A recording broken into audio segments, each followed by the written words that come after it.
ये एमिति जड़े व्यवसायी जहाँ ना केबे कौनसी पुस्तक रे स्थान पाइथिबो ना आपण केबे तांको विषय रे काहाठू सुनिथिबे।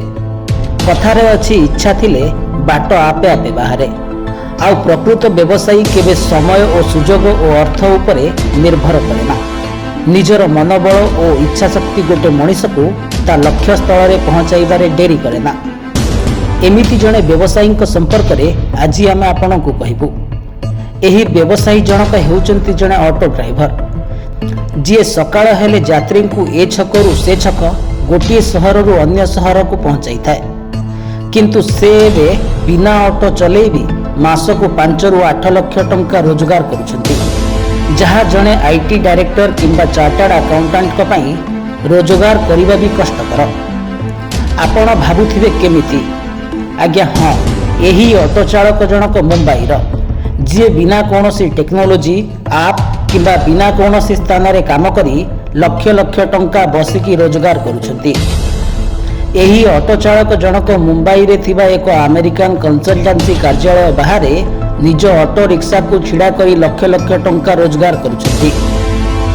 दिने एही कंसल्टेंसी को जड़े व्यक्ति आसीथिले, सांगरे निजर लगेज धरी आसीथिले। जेहेतु सही कार्यालय भितर को काम पाई जीवार थिला, से तांको लगेज गुड़ी को केउठी रखिबे भाबी परिनथिले। सही समय रे फुटपाथ ऊपर यात्री को अपेक्षा रे छिड़ा होई रहिथिबा ऑटो चालक जनक व्यक्ति को कहिथिले, सर बैग दे दो, सेफ रखूंगा, आप काम करके आइए। तापरे से व्यक्ति जनक ऑटो चालक को तांको लगेज हस्तांतर करी कहिथिले, मो लगेज टिके आपण आपणको गाड़ी रे रखी टिके ता ऊपर नजर रखिथिबे, मो ऑफिस भितरु काम सारी फेरिबा परे नै जिबी। सेदिन से लोक ऑफिस रु काम सारी फेरिला परे ऑटो चालक जनकु तांको गाड़ी रे जिनिस रखिथिबारु 1000 टंका खुशी रे देइथिले। बास सही दिन ठारू एही 1000 रोजगार करिवार बाट तांकु आज मासकु लक्ष लक्ष टंका रोजगार करिवार बाट देखाई देइछि।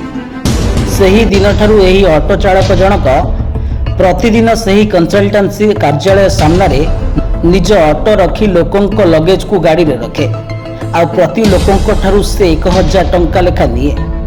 प्रतिदिन एठाकू सर्वनिम्न 20 रु 30 जन लोक आसी थांती। आ सेमानंकर समस्त लगेज को एही ऑटो चालक जनक निज ऑटो रिक्शा रे खोलितिवा लगेज काउंटर रे रखी दिन को 30 रु 40 हजार टंका छिड़ा होई रोजगार करी आज समस्तंक पई एक उदाहरण पालटिछथि।